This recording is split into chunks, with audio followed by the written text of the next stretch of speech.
पूरे दुनिया में मुसलमान पाया जाता है, लेकिन सनातनी मुसलमान केवल और केवल भारत में पाया जाता है। यही हमारी सुरक्षा है, यही हमारी ताकत है। हिंदू राष्ट्र में मुसलमान हमेशा से था, आज भी है और हमेशा रहेगा। बाबा बागेश्वर धाम की सनातन एकता यात्रा में सुबुई खान का भी स्वागत है, मोहम्मद फैज खान का भी स्वागत है। हम लोग जो देश के लिए हमारे दिल धड़कते हैं, हम अपने तन मन धन आत्मा से काम करते हैं, हमें देश सिर्फ मानता नहीं है, अपनी सराखों पे बैठाता है। तो आज मैं और फैज भाई भी मेरे साथ हैं और इस पूरी यात्रा में बाबा बागेश्वर धाम सरकार के साथ तकरीबन 300 मुसलमान भाई बहनों ने इस यात्रा में बाबा बागेश्वर धाम सरकार का साथ दिया है। और हम लोग ये मैसेज देने के लिए आए हैं कि भारत का सनातनी मुसलमान हिंदू राष्ट्र के साथ है। रहीम, रसखान, दारा शिकोह, कबीर की जो परंपरा है वो भारत में हमेशा से रही है। और दिक्कत सिर्फ ये रही कि हमने उस लकीर को लंबा नहीं किया, इसी कारण औरंगजेब हम पर हावी हो गए। आज वो समय आ गया कि हिंदू राष्ट्र की लड़ाई में हमारा दुश्मन कोई मुसलमान या कोई सिख भाई बहन या कोई जैन या बौद्ध या पारसी नहीं है। हिंदू राष्ट्र के जो लड़ाई है उसमें हमारे सबसे बड़े दुश्मन वो अज्ञानी लोग हैं। वो अज्ञानी लोग हैं जिनकी चेतना मर चुकी है, जिनकी चेतना गिर चुकी है। हो सकता है कि कोई एक हिंदू परिवार में पैदा हुआ हो लेकिन वो हिंदू राष्ट्र में सबसे बड़ी बाधा हो सकता है कि कोई मुसलमान परिवार में पैदा हुआ हो लेकिन वो हिंदू राष्ट्र के लिए सबसे बड़ा सैनिक हो। शास्त्री जी ने जो हिंदू एकता यात्रा निकाली है दिल्ली से वृंदावन के लिए, अभी हम वृंदावन में ही हैं और हमारे साथ में है सुबुई खान जी। सुबुई खान जी अपने विचार व्यक्त करती हैं, खुल के रखती हैं, तो उन्हीं से बात करेंगे। मैम, आप मुझे बताइए आज किस लिए आप यहाँ पे आए हैं, क्या पर्पस है और क्या हिंदू राष्ट्र बनना चाहिए? जी, जय हिंद, वंदे मातरम। मेरा नाम सुबुई खान, मैं एक भारतीय सनातनी मुसलमान राष्ट्र जागरण अभियान की राष्ट्रीय संयोजिका और संस्थापिका हूं। और आज हम वृंदावन में आए हैं, सनातन राष्ट्र सेना के द्वारा आमंत्रित किए गए हैं। बाबा बागेश्वर धाम सरकार ने जो एक हिंदू सनातन एकता यात्रा की शुरुआत करी है, जिसकी दिल्ली से शुरुआत हुई थी और वृंदावन में उसका आज समापन है, उसमें हम सम्मिलित होने के लिए आए हैं। हमें यहाँ पे आमंत्रित किया है डॉक्टर अभिषेक भाई ने, जो इस संस्था के संयोजक हैं, और उनकी धर्मपत्नी डॉक्टर तपस्या ने। और मुझे बहुत अच्छा लगा कि इन लोगों ने इस विचार के साथ हम लोगों को यहाँ पे आमंत्रित किया कि हिंदू राष्ट्र बिना मुसलमान भाई बहनों की सहभागिता के संभव नहीं है।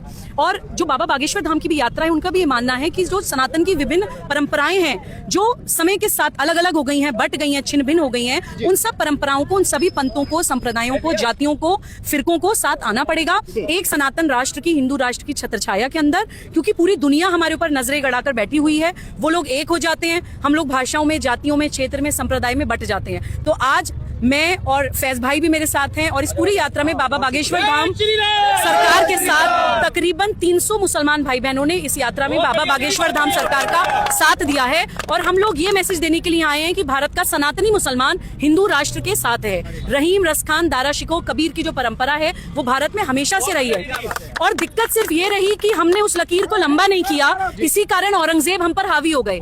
आज वो समय आ गया है कि रहीम, रसखान, दारा शिकोह की लकीर को लंबा किया जाए ताकि औरंगजेब की लकीर को छोटा किया जा सके। हिंदू राष्ट्र में सबकी जगह है। और जैसे मेरे गुरुजी आदरणीय श्री के एन गोविंदाचार्य जी कहते हैं कि हिंदू कोई रिलीजन, पंथ या मजहब नहीं है। Hindu is a Commonwealth of all modes of worship. Kashmir से कन्याकुमारी तक हजारों देवी देवताएं भारत में, हजारों देवी देवता पूजे जाते हैं इस देश में। 2-4 हिंदू राष्ट्र की लड़ाई कुछ मूल्यों को बचाने की लड़ाई है, कुछ नैतिक मूल्यों को बचाने की लड़ाई है। जो लॉज ऑफ नेचर हैं, जो यूनिवर्सल लॉज हैं, जो मानव मूल्य हैं, वो ना ही सिर्फ भारत बल्कि पूरे विश्व को जरूरत है।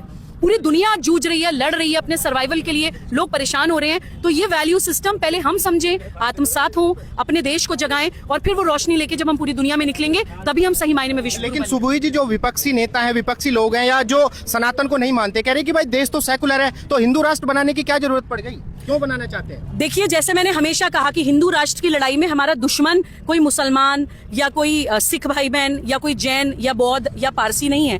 हिंदू राष्ट्र के जो लड़ाई है उसमें हमारे सबसे बड़े दुश्मन वो अज्ञानी लोग हैं। वो अज्ञानी लोग हैं जिनकी चेतना मर चुकी है, जिनकी चेतना गिर चुकी है। हो सकता है कि कोई एक हिंदू परिवार में पैदा हुआ हो लेकिन वो हिंदू राष्ट्र में सबसे बड़ी बाधा हो सकता है कि कोई मुसलमान परिवार में पैदा हुआ हो लेकिन वो हिंदू राष्ट्र के लिए सबसे बड़ा सैनिक हो।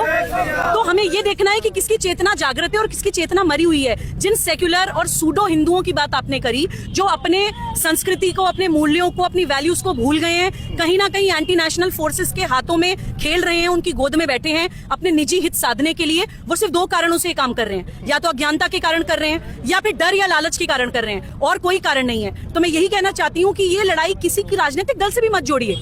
हो सकता है कि बीजेपी में कोई बहुत बड़ा एंटी नेशनल बैठा हो सकता है कांग्रेस में या किसी और राजनीतिक दल में कोई बहुत बड़ा देशभक्त बैठा हो। हमें लोगों को स्टीरियोटिपिकल इमेजेस में बांधना बंद करना होगा। हमें सही का साथ देना पड़ेगा, सही को सही और गलत को गलत बोलना पड़ेगा। बक्सों में बांधना और नैरेटिव्स बनाना बंद करना होगा, क्योंकि ये सच की लड़ाई है, हक की लड़ाई है, इंसाफ की लड़ाई है और 140 करोड़ भारतीयों की लड़ाई है, किसी व्यक्ति, संगठन या पार्टी की लड़ाई नहीं है। सुबुही जी, मेरा सवाल ये है, आप देख रहे होंगे, आप तो सुबुही खान एक मुस्लिम होकर कह रहे हैं कि भाई हिंदू राष्ट्र बनना चाहिए, लेकिन देश के अंदर बहुत सारे सेकुलर हिंदू ऐसे हैं जो कहते हैं कि भाई हिंदू राष्ट्र तो एक अफीम है, नशा है जो लोगों को सुंगा रखा है और लोग इसके पीछे चले जा रहे हैं। देखिए, ऐसा इसलिए होता है क्योंकि हम लोग भारत में आज तक, आजादी के इतने सालों के बाद भी आज तक हिंदू को परिभाषित नहीं कर पाए हैं। जब हम कहते हैं कि हमें हिंदू राष्ट्र बनाना है तो बहुत सारे सूडो सेक्युलर्स, बहुत सारे जो है इस्लामिक रेडिकल्स, बहुत सारे वामपंथी खड़े हो जाते हैं कि अरे देखो देखो, भारत जैसे सेक्युलर देश में हिंदू राष्ट्र कैसे बनाएंगे, और हम लोग बैकफुट पे आ जाते हैं क्योंकि हम खुद ये मानते हैं कि हिंदू रिलीजन है। हमें हिंदू को परिभाषित करना होगा, जो परिभाषा मैंने आपको बताई, जो मुझे अपने गुरुजी आदरणीय गोविंदाचार्य जी से प्राप्त हुई है, हमें वो परिभाषा जगह जगह बोलनी होगी। तभी हम इवन यूनाइटेड नेशंस में दहाड़ के कह सकते हैं कि हमें हिंदू राष्ट्र बनाना है, क्योंकि Hindu is not a religion, Hindu is a Commonwealth of all modes of worship. और ये कंफ्यूजन देश में सिर्फ इसलिए होता है क्योंकि हम धर्म, पंथ और संस्कृति को परिभाषित नहीं कर पाए हैं। धर्म, पंथ और संस्कृति में क्या अंतर है, क्या समानताएं हैं, वो अपने बच्चों को बता नहीं पाए हैं। हमारे संविधान में परिभाषित होना चाहिए। सनातन भी संस्कृति नहीं है, सनातन धर्म है।